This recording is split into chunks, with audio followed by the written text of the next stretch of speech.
12 CBSE class के धुरंधरों, math की सारी टेंशन खत्म, क्योंकि बलून मैथ्स वर्ड 1 आपकी प्रिपरेशन करा रहा है मैथ की, वो भी बिल्कुल फ्री।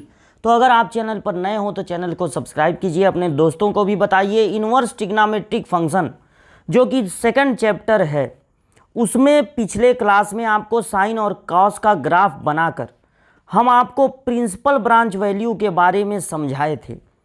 और अब हम लोग अब कहाँ तक सबका ग्राफ बनाया जाए, कोई जरूरत भी नहीं है सबका ग्राफ बनाने की, बस आप ये समझ गए कि अलग अलग ट्रिग्नोमेट्रिक रेशियो का प्रिंसिपल ब्रांच वैल्यू अलग अलग होता है।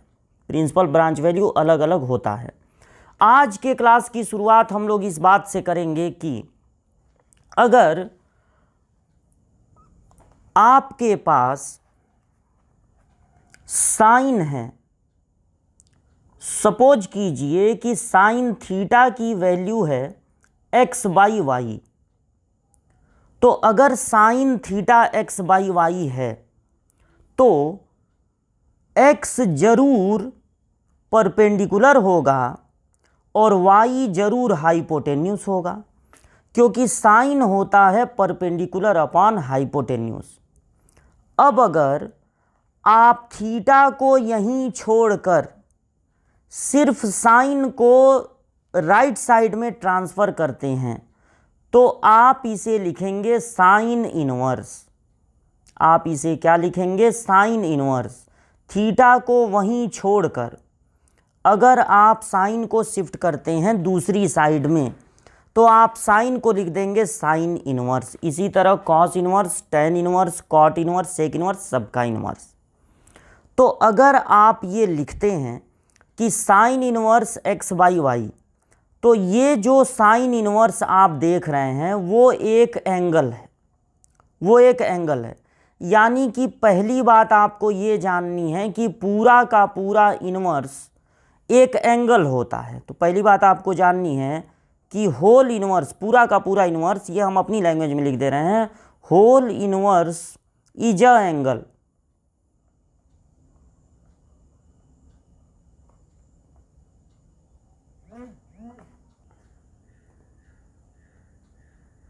Whole inverse is an angle, angle होता है।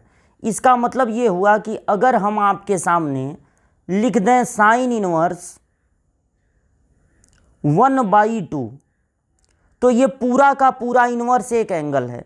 अगर मैं आपके सामने लिखा हूं साइन इनवर्स 1/2, तो मैं आपसे ये पूछना चाह रहा हूं कि साइन कितने की वैल्यू 1/2 होती है, तो आप क्या बोलेंगे? 30 डिग्री। अगर हम आपके सामने लिखते हैं टेन इनवर्स 1, तो यानी कि ये पूरा का पूरा इनवर्स एक एंगल है, पूरा का पूरा इनवर्स एक एंगल है। तो हम आपसे ये पूछना चाह रहे हैं कि टेन कितने की वैल्यू 1 होती है, तो आप बोलेंगे 45 डिग्री, क्योंकि टेन 45 की वैल्यू 1 होती है। इसी तरह हम लिख दें कॉस इनवर्स 1/2, तो आप बोलेंगे 60 डिग्री। पूरा का पूरा इनवर्स एक एंगल होता है। पहली बात तो ये। दूसरी बात ये कि इनवर्स के साथ जो ट्रायंगल है उसके साइड होते हैं। देखिए आप साइन इनवर्स के बगल में आप एक्स बाई वाई लिखे हैं, साइन इनवर्स के बगल में आप एक्स बाई वाई लिखे हैं, तो साइन इनवर्स के बगल में आप लिखे हैं परपेंडिकुलर अपॉन हाइपोटेन्यूस। यानी कि पूरा का पूरा इनवर्स एक एंगल होता है, लेकिन इनवर्स के साथ लिखे जाते हैं साइड ऑफ ट्रायंगल। तो इनवर्स कंटेन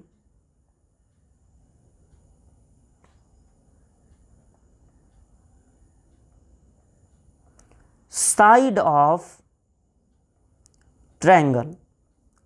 इसका मतलब ये हुआ कि अगर हम आपको साइन इनवर्स 3/5 को कहें कि कन्वर्ट करो इसको टेन इनवर्स में, यानी कि अगर साइन इनवर्स 3/5 है तो वो टेन इनवर्स कितना होगा। तो बस हम आपसे ये कह रहे हैं कि जब हम साइन इनवर्स लिखे हैं तो ऊपर लिखे होंगे परपेंडिकुलर और नीचे लिखे होंगे हाइपोटेन्यूस। अब आपको टेन इनवर्स लिखना है तो टेन क्या होता है? टेन होता है परपेंडिकुलर अपॉन बेस। तो आपको परपेंडिकुलर और हाइपोटेन्यूस की मदद से बेस फाइंड कर लेना है। अगर परपेंडिकुलर है 3 और हाइपोटेन्यूस है 5, तो आप अच्छी तरह जानते होंगे पाइथागोरस थ्योरम से बेस की वैल्यू 4 आएगी। तो tan इनवर्स अगर आपको लिखना है तो आप उसके साथ ऊपर लिखेंगे परपेंडिकुलर जो कि 3 है और नीचे बेस लिख देंगे। इस तरह से आप किसी भी इनवर्स को दूसरे इनवर्स में कन्वर्ट कर सकते हैं। और यहाँ से आपको एक बात और पता चलती है कि अगर आप साइन इनवर्स को कन्वर्ट करना चाहते हैं कोसेक इनवर्स में, तो आपको पाइथागोरस थ्योरम की भी ज़रूरत नहीं है। आप सिर्फ साथ में जो चीज़ है उसको रेसिप्रोकल करके लिख देंगे। अगर x बाई वाई है तो y बाई एक्स लिख देंगे, अगर x है तो 1 बाई एक्स लिख देंगे, क्योंकि साइन इनवर्स के बगल में होगा परपेंडिकुलर अपान हाइपोटेन्यूस और कोसेक इनवर्स के बगल में होगा हाइपोटेन्यूस अपान परपेंडिकुलर, जस्ट उसका रेसिप्रोकल। इसी तरह से अगर आप कॉस इनवर्स को कन्वर्ट करना चाहते हैं सेक इनवर्स में, तो आपको पाइथागोरस थ्योरम भी लगाने की ज़रूरत नहीं है, बस साथ में जो चीज़ है वो रेसिप्रोकल हो जाएगी। और इसी तरह अगर tan इनवर्स को कन्वर्ट करना चाहते हैं कॉट इनवर्स में, किसी और ट्रिग्नोमेट्री में कन्वर्ट करना चाहते हैं, तब तो आपको पाइथागोरस भी लगाना पड़ेगा। लेकिन अगर कॉट इनवर्स में कन्वर्ट करना चाहते हैं तो आपको पाइथागोरस थ्योरम भी लगाने की ज़रूरत नहीं है, बस साथ वाली चीज़ को उल्टा कर देना है। और ये काम सेकंड डायरेक्शन में भी होगा, वाइस वर्सा भी होगा। कोसेक इनवर्स को अगर आप साइन इनवर्स में कन्वर्ट करना चाहेंगे तो बस साथ वाली चीज़ रेसिप्रोकल हो जाएगी, और इसी तरह ये दोनों भी। तो कुछ जानकारियां आपको मिली कि पूरा का पूरा इनवर्स एक एंगल होता है और इनवर्स के बगल में जो लिखी जाती हैं वो होती हैं साइड ऑफ ट्रायंगल। तो ये पूरा मैटर आप अपनी कॉपी में नोट कर लीजिएगा, वीडियो को यहाँ रोक के जूम करके। और हम लोग बढ़ते हैं आगे। जो पिछले क्लास में हम लोग डिस्कस किए थे उस पर अभी हम लोग आ रहे हैं। पहले एक दो बातें आप और जान लें। आपको ये पता चल गया कि अगर साइन थीटा है एक्स बाई वाई तो थीटा होगा sine inverse x by y, और यही बात और ट्रिग्नोमेट्री पर भी लागू होती है। तो अब चलिए हम लोग देखते हैं क्या होगा अगर साइन, ये पता लगाते हैं कि मान लीजिए साइन है और साथ में उसका इनवर्स है,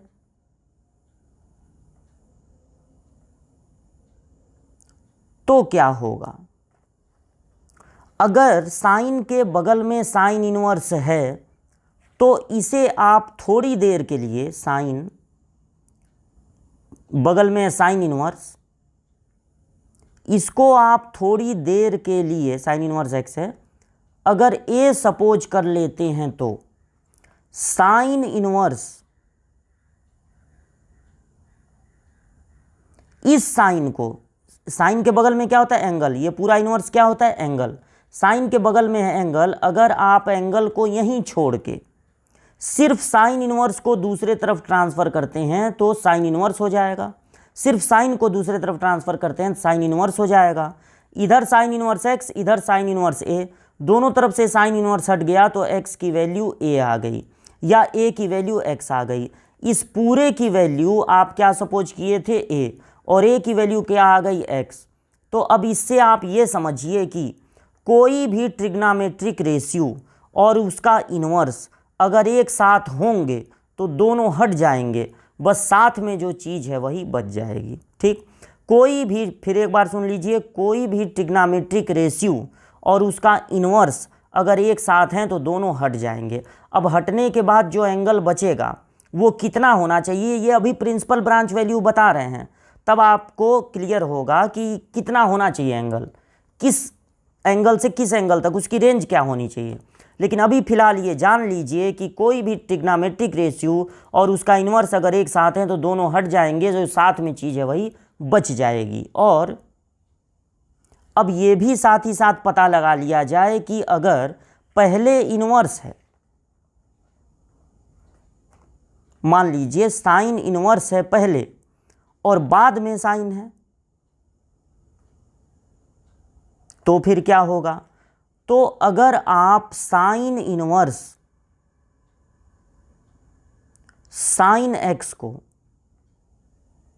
थोड़ी देर के लिए सपोज कर लेते हैं ए, तो साइन इनवर्स दूसरी तरफ शिफ्ट होगा तो साइन हो जाएगा, साइन इनवर्स दूसरी तरफ शिफ्ट होगा तो साइन हो जाएगा।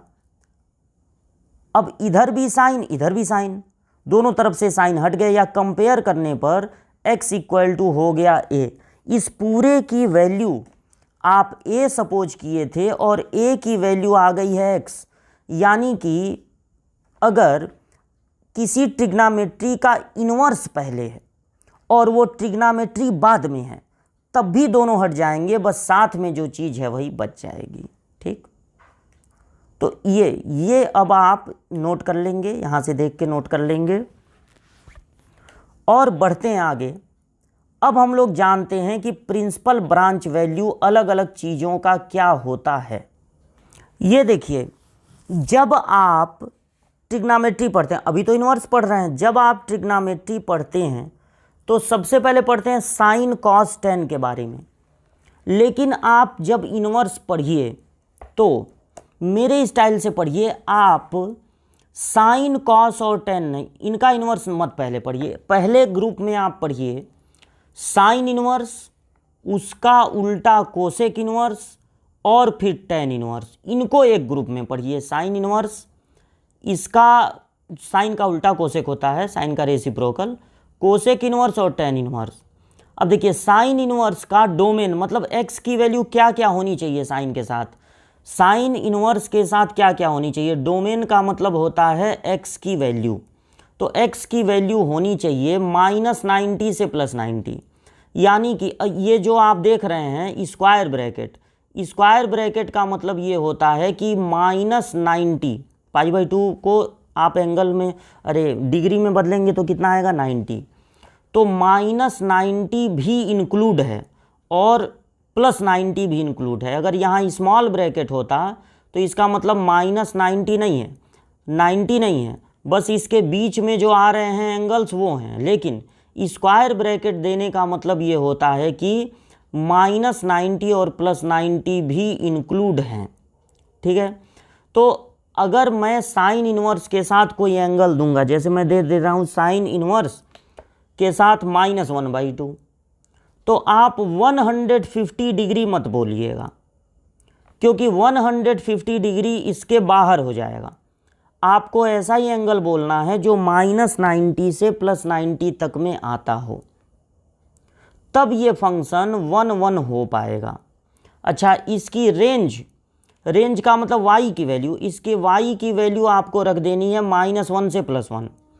अगर आप रेंज को -1 से +1 तक नहीं रखेंगे, पूरा रियल नंबर ले लेंगे, तो उसमें क्या होगा, साइन ऑन-टू हो जाए इनटू हो जाएगा, और इनटू फंक्शन का इन्वर्स पॉसिबल नहीं होता।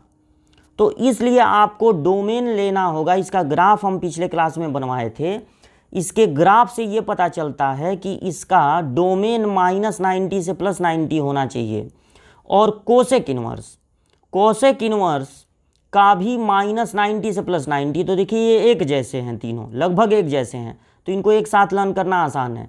कोसेक इन्वर्स का आपको लर्न कर लेना है -90 से +90, लेकिन -90 और +90 के ठीक बीचों बीच में आता है ज़ीरो नहीं होना चाहिए, कभी होगा भी नहीं, क्योंकि कोसेक जीरो की वैल्यू नॉट डिफाइन हो जाती है।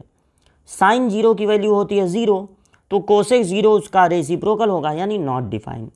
और जो कॉस की वैल्यू हो सकती है, जो साइन की वैल्यू हो सकती है, वो कोसेक की वैल्यू नहीं हो सकती, क्योंकि साइन जो कोसेक होता है वो साइन का रेसिप्रोकल होता है।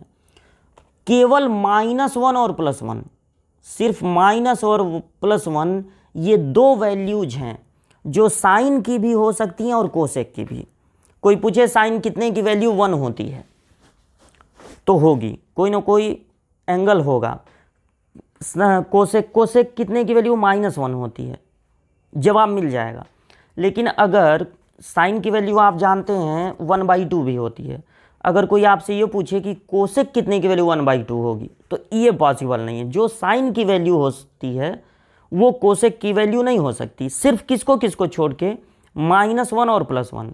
तो यहाँ पर आपको रेंज क्या लिख देना है, रेंज आपको कर देना है सारे रियल नंबर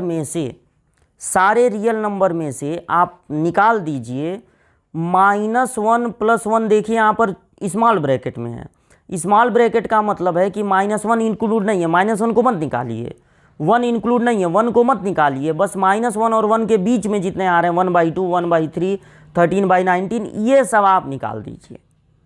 तब आपका जो कोसेक का फंक्शन है वो भी हो जाएगा ऑन टू। और अगर आप एंगल को यहाँ से यहाँ तक रखेंगे 0 को छोड़ के, तो आपका फंक्शन हो जाएगा 1/1। तो जब फंक्शन 1/1 होगा और ऑन टू होगा तभी उसका इन्वर्स पॉसिबल होगा। tan इन्वर्स में क्या करना है, -90 और +90 को बस निकाल देना है। यहाँ इस मतलब रेंज में पूरे एंगल में से नहीं, केवल याद करने का ये तरीका है, इस एंगल में से आपको निकाल देना है। -90 नहीं हो सकता, +90 नहीं हो सकता, क्योंकि आप जानते हैं कि tan 90 की वैल्यू नॉट डिफाइन होती है। तो -90 नहीं होगा, +90 नहीं होगा, इनके बीच में जितने एंगल आ रहे हैं वो आप रखिएगा डोमेन में, तो ये 1/1 हो जाएगा। और रेंज की कोई दिक्कत नहीं है, सारे यहाँ पर आर का मतलब रियल नंबर है, सारे रियल नंबर आप रख सकते हैं। tan की वैल्यू कोई भी रियल नंबर हो सकती है, हर जगह एरो पहुँचेगा। तो ये सारे रियल नंबर के लिए ऑन टू होता है। और अगर आप एंगल को यहाँ से यहाँ तक रिस्ट्रिक्ट कर देंगे तो जो है ये जो है 1/1 भी हो जाएगा। तो 1/1 ऑन टू हो जाने पर ये फंक्शन हो जाएगा इन्वर्सिबल, तब इसका इन्वर्स पॉसिबल होगा। तो ये आप चार्ट पेपर, ये आप जो टेबल बना है उसको नोट कर लीजिएगा। और अब दूसरा ग्रुप, अच्छा इसका हेडिंग आप क्या डालेंगे, इसका हेडिंग तो हम डाले ही नहीं, इसका हेडिंग आपको डालना है प्रिंसिपल ब्रांच वैल्यू। बहुत अच्छे से ये नहीं लिखा हुआ है, समझ जाइएगा, प्रिंसिपल ब्रांच वैल्यू हेडिंग डाल के ये पहला जो है चार्ट नोट कर लेना है। और अब जो बाकी 3 बच रहे हैं उनका चार्ट भी देख लीजिए। अब देखिए जो 3 बचे हुए हैं, कॉस इन्वर्स, उसका उल्टा सेक इन्वर्स और फिर कॉट इन्वर्स, इनका प्रिंसिपल ब्रांच वैल्यू क्या होगा। तो कॉस का तो ग्राफ पिछले वाले वीडियो में बनाए थे, इसका ब्रांच वैल्यू आता है 0 से 180 और दोनों तरफ आपको लगाना है स्क्वायर ब्रैकेट।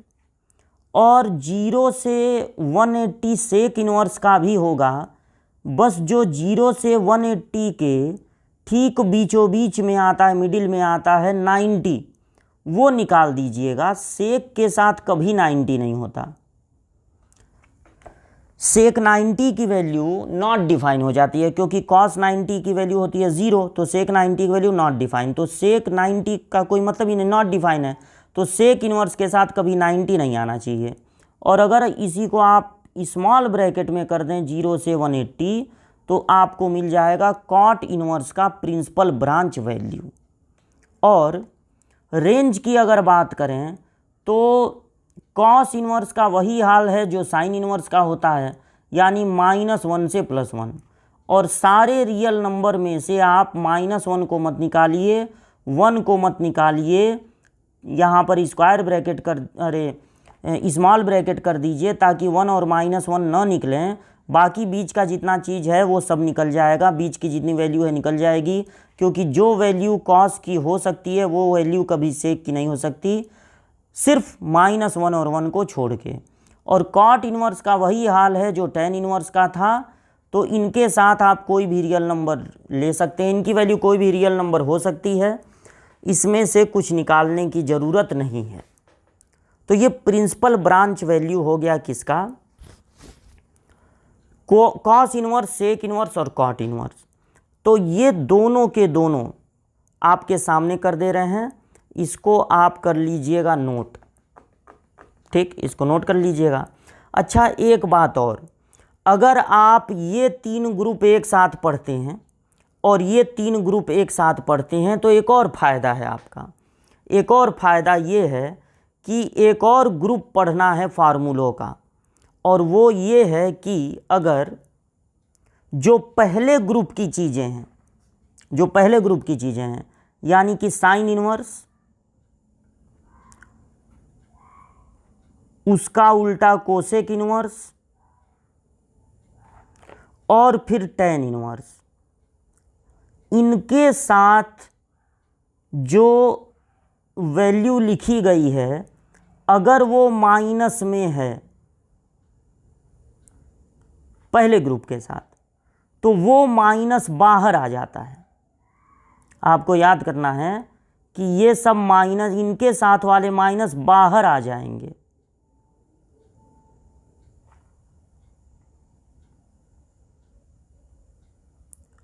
और सुनिए, ये जो दूसरा ग्रुप है यानी कि कॉस इनवर्स,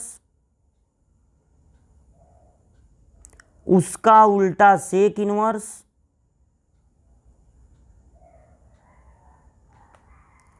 और कॉट इनवर्स, इनके साथ वाले माइनस का क्या होगा? ये माइनस भी बाहर आएंगे। ध्यान से सुनिए, ये माइनस भी बाहर आएंगे, लेकिन पहले लगाना पड़ेगा पाई, तब ये बाहर आएंगे। तो कॉस इनवर्स ये हो जाएगा एक्स, ये हो जाएगा सेक इनवर्स एक्स और ये हो जाएगा कॉट इनवर्स एक्स। ठीक, तो जितने भी इनवर्स हैं सबके साथ वाला माइनस बाहर निकलता है। अगर ये पहले ग्रुप का है तो माइनस ऐसे ही बाहर निकल जाएगा, और अगर ये दूसरे ग्रुप का है तो जब माइनस बाहर निकलेगा तो पाई लग जाएगा, माइनस बाहर निकलेगा तो पाई लग जाएगा। तो ये बड़ा बेनिफिट है अगर आप इन्हें एक साथ प्रिपेयर करते हैं, इन्हें एक साथ प्रिपेयर करते हैं तो लर्न करना आसान है, क्योंकि एक जैसे हैं, थोड़े थोड़े सिमिलर हैं। और अगर इन्हें एक साथ आप तीन ग्रुप एक साथ, तीन ग्रुप एक साथ, तो उसी से आपको ये भी याद कर लेना है कि हर इन्वर्स के साथ वाला माइनस बाहर आता है। लेकिन अगर साइन इन्वर्स कोसेक मतलब पहले ग्रुप का है तो ऐसे ही बाहर आ जाएगा, और दूसरे ग्रुप का है तो पाई लगाना पड़ेगा। आपका मन होगा कि इसे भी प्रूव करके दिखा दिया जाए कि आखिर ऐसा क्यों है। तो सुनिए, अगर पहले ग्रुप का आप एक ले लेते हैं, मान लीजिए आपने ले लिया साइन इनवर्स और उसके साथ है माइनस एक्स, साइन इनवर्स के साथ है माइनस एक्स, तो फिर क्या होगा? अगर आप इसकी वैल्यू सपोज कर लेते हैं ए, मान लीजिए इसको सपोज कर लेते हैं ए, तो साइन इनवर्स इधर आके साइन हो जाएगा।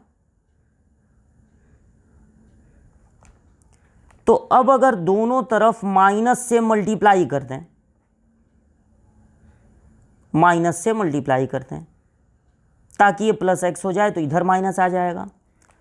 अब साइन इनवर्स नहीं है, साइन है, साइन के साथ अगर माइनस है तो उसको एंगल के साथ ले सकते हैं, क्योंकि ट्रिग्नोमेट्री ये कहती है, इनवर्स नहीं, ट्रिग्नोमेट्री ये कहती है कि साइन के साथ वाला माइनस बाहर निकलता है, जब बाहर निकलता है तो अंदर भी जा सकता है। अब इस साइन को वापस इधर कर दें तो साइन इनवर्स हो जाएगा, ये बचेगा माइनस ए, यानी कि ए की वैल्यू होगी, ए को इधर ट्रांसफर कर दीजिए, माइनस साइन इनवर्स एक्स। और ए आप किसको सपोज किए थे? ए आप सपोज किए थे इसे, साइन इनवर्स माइनस एक्स को। तो ये कितना आ रहा है? Minus sign inverse x. तो जो पहले ग्रुप की चीज़ें हैं, ये साइन इनवर्स, जो पहले ग्रुप की चीज़ें हैं साइन इनवर्स, इसी तरह से बाकियों के साथ वाला माइनस भी बाहर आ जाएगा। देखें ना, साइन इनवर्स माइनस एक्स किसके बराबर आया? माइनस साइन इनवर्स एक्स के। तो इसको भी नोट कर लीजिएगा। अच्छा, अब दूसरे ग्रुप का अगर ले लें, कॉस इनवर्स माइनस एक्स, और सपोज कर लें कि ये कितना होगा? ए, तो माइनस एक्स इक्वल टू हो जाएगा कॉस इनवर्स, इधर आके कॉस हो जाएगा। अब माइनस से अगर इंटू कर दें ताकि एक्स पॉजिटिव हो जाए तो माइनस कॉस ए। अब देखिए जैसे साइन के साथ जब माइनस था तो वो यहाँ पर एंगल के साथ ले सकते थे, क्योंकि ट्रिग्नोमेट्री ये कहती है कि साइन के साथ वाला एंगल बाहर आता है, लेकिन कॉस के साथ वाला एंगल बाहर नहीं आता, क्योंकि फोर्थ क्वाड्रेंट में कॉस पॉजिटिव होता है। तो अगर आप इस माइनस को इस एंगल के साथ यहाँ लेना चाहेंगे तो नहीं ले सकते। अब यहाँ पर आपको क्या करना पड़ेगा, इस माइनस को हटाने के लिए इसे लिखना पड़ेगा कॉस 180 माइनस ए, क्योंकि cos 180 minus theta minus cos theta होता है। अब इस कॉस को इधर ट्रांसफर करेंगे तो कॉस इनवर्स हो जाएगा पाई माइनस ए। तो यानी कि अब ए को ट्रांसफर कर दीजिए ताकि पॉजिटिव हो जाए। ए इक्वल टू हो गया pi minus cos inverse x. और आप ए किसको सपोज किए थे, यहाँ पे ए आप सपोज किए थे कॉस इनवर्स माइनस एक्स को। तो ये इक्वल टू आ गया pi minus cos inverse x. तो अब देखिए जब आप पहले ग्रुप का लिए हैं, पहले ग्रुप का, तो वहाँ पर माइनस सिर्फ बाहर आया है, और जब दूसरे ग्रुप का लिए हैं, ये दूसरा वाला ग्रुप का लिए हैं, तो यहाँ पर पाई लग गया है तब माइनस बाहर आया है। तो यही फार्मूला है। अब आप ये पूरा चार्ट कहिए तो पूरा एक साथ आपके सामने ऐसे कर दें। ये देखिए वीडियो को यहाँ रोक के जूम करके आप कर सकते हैं नोट। तो ये पूरा जो है आपके फार्मूलों की लिस्ट तैयार हो गई। अब ये जो डोमेन और रेंज लिखा गया है, इनका क्वेश्चन लगाते समय आप यूज कैसे करेंगे ये बताने के लिए मिलते हैं अगली वीडियो में। तब तक ये सब फार्मूले जहाँ तक हो सके आप याद करिए। याद करने के बाद जब आप क्वेश्चन लगाएंगे तो कुछ फार्मूले भूलेंगे भी, लेकिन तब भूलने पर अगर उनको देखेंगे तब अच्छा रहेगा। लेकिन क्वेश्चन को देख देख के आप फार्मूलों को देख देख के अगर क्वेश्चन लगाएंगे और सोचेंगे फार्मूला बाद में याद कर लेंगे, तो ये उल्टा पुल्टा प्रोसेस से करने पर नुकसान होगा आपको। आप फार्मूले जहाँ तक हो सके, हम चार्ट ग्राफ बना के आपको दिखाए हैं कि क्यों -90 + 90 होता है, लेकिन अब वो ग्राफ भी आपको आना चाहिए और ये आप याद कर लीजिएगा। मिलते हैं अगली क्लास में क्वेश्चंस लेकर।